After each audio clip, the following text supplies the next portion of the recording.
Thank you for joining me today. This is Linda with Big Mommas Mashup. I am bringing you today something a little bit different for me, and that is a human interest story.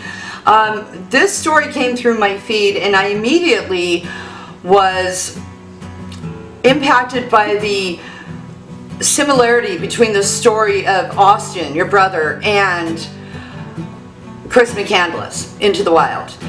And I kind of felt like this was meant to be. I was supposed to meet you, and I was supposed to talk to you about this. I want to introduce Pamela Nilsson.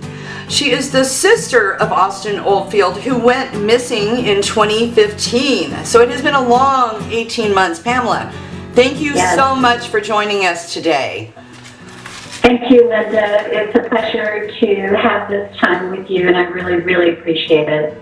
Well, we appreciate you. I know that every time you tell this story, it's just as hard as the day you heard the news, I'm sure.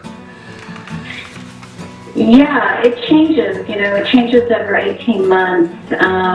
It's interesting. I spent a year, Linda, skipping ahead a little bit. I spent a year thinking that my brother had perished in the wilderness, and then, of course, when new information came to light, it changed everything for me. But getting back to your parallel that you're drawing between Into the Wild and Chris McCandless and my brother, I can't tell you how much those stories have impacted me. Yeah, they're both amazing stories, and the thing is that Chris was found. His family has closure. Austin still has not been found. So let's just start at the beginning. Who was Austin? Okay. As a person, what kind of person was he? So, you know, Austin is he's my brother. He's my baby brother. And growing, you know, when he was growing up, I can't even begin to tell you, he was like incredibly bright. He is actually a gifted child, and it was a beautiful thing growing up with him. He was he loved music. He was very creative. He was very smart. He could play any instrument by ear. As he got older, he became more and more interested in music. So when you say it seemed like we were destined to meet, it seems that way to me too, especially with the music connection. Because to him that was super important, and it was sort of our bond. As he got older, he, you know, I guess I should back up and say it was a bit of a dichotomy, because he was marked for scholarships, but he got terrible grades. He didn't want to go to college. You know, he was, I say, nonconformist. So maybe that's the right way to put it, and maybe there are better ways to put it. But he was creative, talented, and sometimes challenging. Okay. Now, he was reported missing on October 2nd, 2015, and that was by his girlfriend. Is that correct? That's absolutely correct. And I always think of the search as being riddled by wrong turns and, you know, misjudgments. But what happened was he had planned this trip. He drove 2,300 miles in his car, which was a bit of an adventure in itself. And, you know, he wasn't that person. He wasn't that guy who spent a ton of money and time on hiking and camping equipment. You know, he just threw some things into the car along with his computer and guitar, and he drove out to, you know, he ended up at the Pacific Crest Trail out close to Bridge of the Gods. He talked to his girlfriend right before he went into the forest, and that was on the 15th of September, and said that he would call her 2 weeks later on October 1st. And the last thing he did was send her a song on the radio that was a bit heartbreaking. Okay. Now, I have done a little bit of research on my own, and you say that, you know, he wasn't the kind to buy expensive equipment and things, but on the other hand, he was not an inexperienced hiker or camper. Is that correct? That's so correct.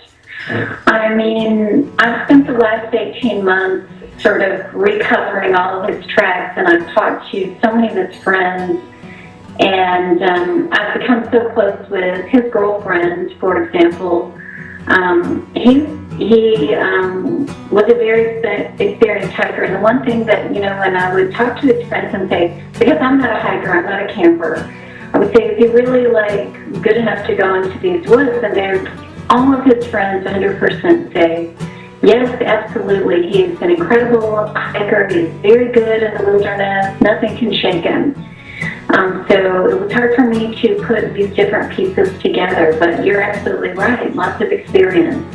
Okay, and from talking, I actually did call the ranger station at Gifford-Pinchot National Forest in Washington, which is a part of the larger picture of where your brother disappeared. And they said that it's anywhere between 30 to 40 degrees at that time of year at night, and that it's mostly raining. So he would not have been in any extreme weather that could have caused him to become hypothermic and disoriented and things like that. It seems like with everything that has been found since, and we'll talk about that in a moment, that he did go in there knowing what he was doing for that time of year, for the circumstances. Yes, I think so. I mean, he picked a beautiful time of year to be in that area of the country, and he hung out with friends and played music before he actually went into the forest. So he chose the time that was relatively mild and calm. He did hit some rain, though. Right. And all his friends that you have talked to, and from what you understand from his girlfriend, he did go in to that forest in a good state of mind. Yeah, he was happy and excited. He was looking forward to going. One of the things that comes up a lot is the fact that my brother was taking hallucinogens while he was in the forest, and that's absolutely, that's a fact. When he was identified by the elk hunters, which forever I thought was those were the last people to see him. Right.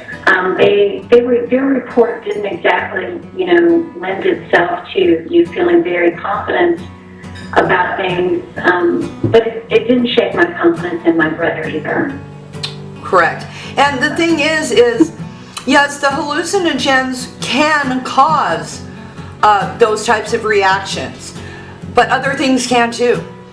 Hypothermia, not eating, not having water for days, eating the wrong thing in the wild, a berry, something that, and we all know what happens, and I have nursing and medical background, and I've seen these things, and I've heard of these things happening, so we just cannot judge Austin by the fact that, yes, his friends say that, yes, he had obtained hallucinogens, mushrooms, and things like that, which I've never seen anybody have that bad a freak out on them to where they would completely leave everything behind and wander away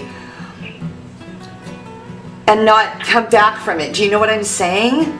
Yeah, I do. So let me see if I can help paint a picture. Please do. And part of it is my conjecture, but I've studied this story at least as much as most people or more.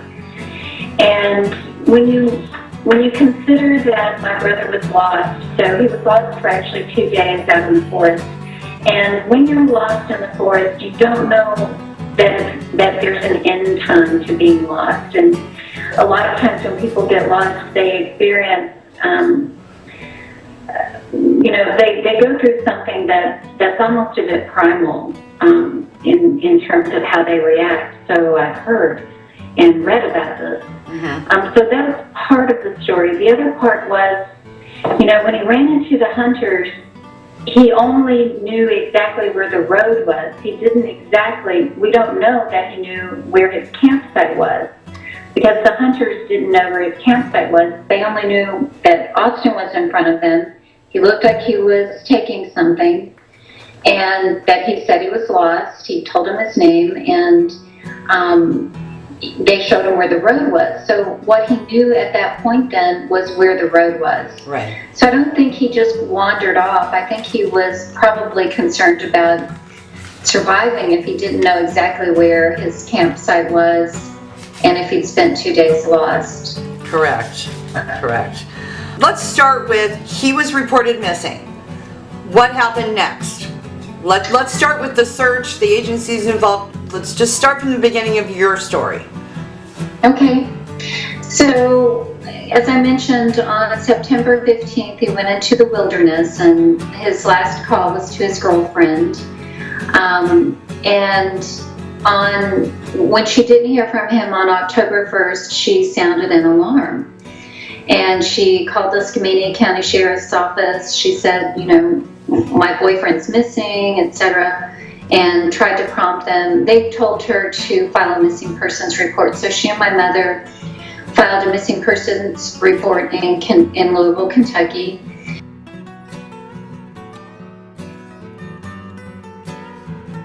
And then she went back to the Skamania County's Sheriff's Office and let him know that this report has been filed. Now, can you help me find my boyfriend? And they said, yes, but the forest, the Gifford Pinchot National Forest, is over 1 million acres, and they need to know where someone enters the forest. So that was from a hiking and camping perspective, this was one of the many mistakes that seemed to have occurred. No one knew where he had entered the forest. And so 2 weeks went by, Linda, before we understood where his car was, which was very difficult to locate. And once they did, they, of course, had to identify it. So that was 2 more weeks. So he actually entered the forest on September 15th, and the search wasn't launched until about October 15th. Okay, now you brought up a good point with the rainbow gathering that was not too far. 10 miles, like you said, is not a great distance when you are an experienced hiker and camper, and you're used to doing outdoorsy things. And the probability of him thinking, like you said, in the back of your mind, that's a safe place. These people are open, warm, giving. They go around the country to various places doing these gatherings and basically adopting people that may be in situations of homelessness or drug addiction or trying to get off drugs or whatever the case may be. So that was a very good point. But you guys have talked to them, correct? I don't know how familiar you are with the Rainbow organization, but it's kind of a non-organization. Right. So they're extremely helpful, though. I've posted to millions of different Rainbow Gathering Facebook pages, and they get a lot of airtime and exposure, and that's probably the most effective way to communicate to the people who pass through rainbow gatherings at different campsites. Right. I've learned a lot about it since I've been through this process, and you mentioned it's a safe place and it's a great fallback, and I think that's how my brother saw it. But I think that there is some, a little bit of, it's not a perfect world between law enforcement and the rainbow gatherings. There are some upsets that occur at rainbow gatherings that upsets the police force, and they worry about what they have to do to control certain problems. But on the other hand, I think it's a 1 million acre forest. It's more than 1 million acres. Yes. And I can't imagine that there's not enough room for everyone to be accommodated in that degree of space. Elk hunters, rainbow people, and everyone else. And what really bothers me personally is that if they know that certain things might happen, someone might get hurt, there could be an incident, or even, like you said, that there could be people going there that maybe are homeless, or not that they are, but they could need things. Or maybe it would be well advised to have some sort of medical facility, a makeshift medical facility there. So I don't really know why we wouldn't want to participate more in rainbow gatherings to offer help to people.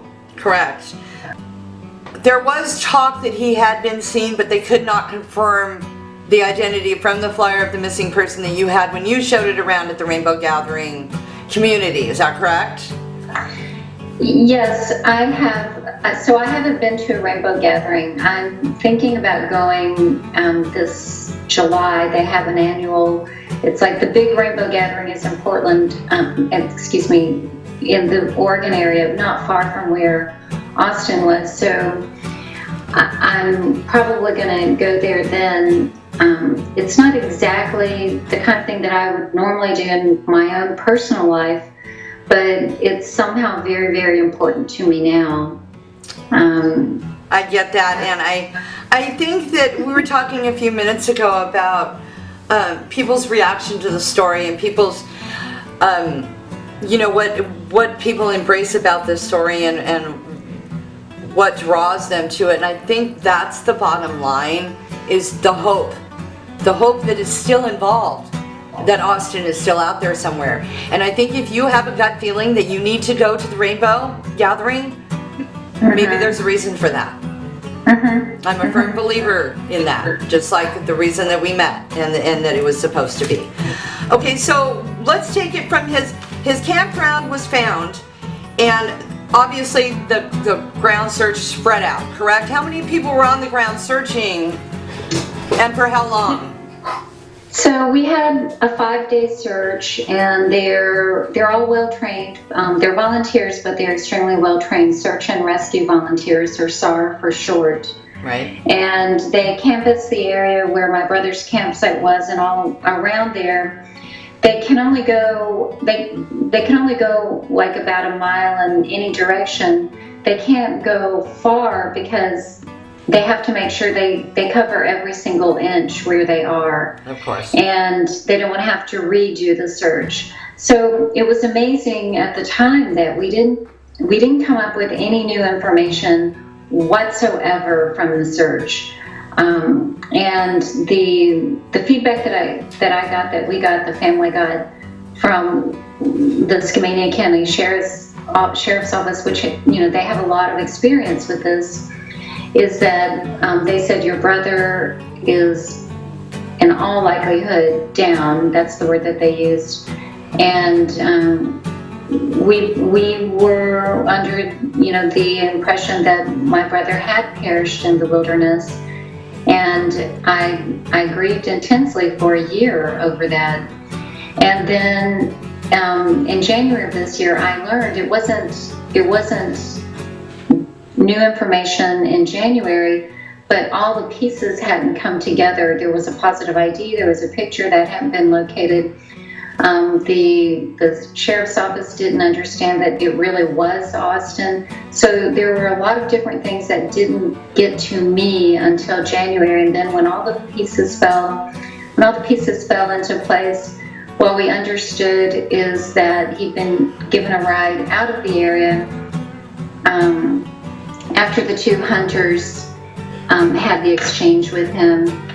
He flagged down a truck. It was a father and daughter, and they were heading to the Indian Heaven Berry Fields, which is a much less remote place, about 10 miles away and fairly close to the rainbow gathering that was taking place in the nearest town, which is called Trout Lake. Okay. Or near Trout Lake. Trout Lake. And so what date was that the father and daughter dropped him off? That was September 17th. Okay, September 17th. So it was still within that window where he was, of course, believed to be missing. But we found out about this ride out of the area many months later. Right. They didn't come forward with the information because they didn't understand that this was the person that had been searched for, that this was the person that the Facebook page existed for. Correct. They found out from one of the flyers. We posted tons of flyers throughout the area.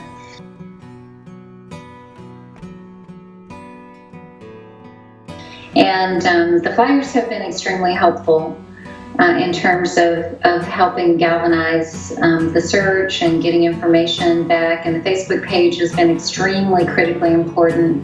I've seen that picture.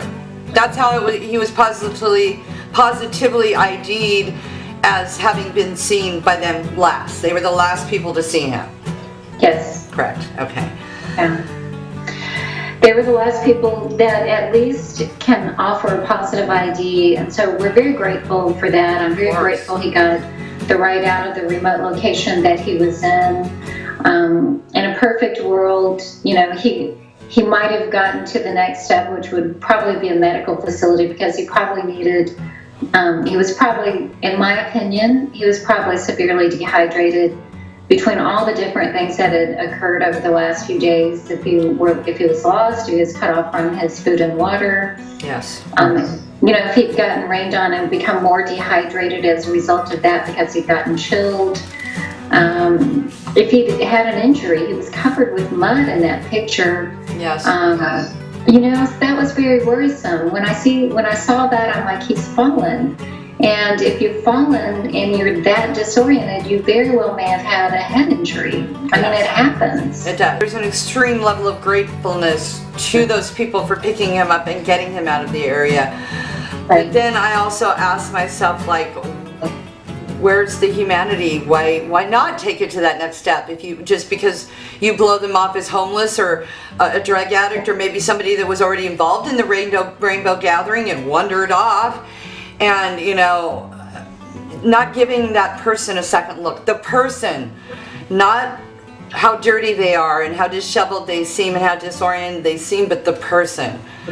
You know, and I don't want to belittle what those people did in any way, shape, and form, but the elk hunters too are in a way responsible. Like, I mean, I know that, you know, you do everything you can at the time that you think that you can, and I'm not trying to cut them down for not doing more. I guess what I'm trying to do is by doing this is make people aware to look at that person, to look at the person behind that dirty guy on the street, because there's someone there. I couldn't agree with you more. I mean, if you think about it, if Austin had looked different, right? If he didn't have a beard, if he had different clothes on,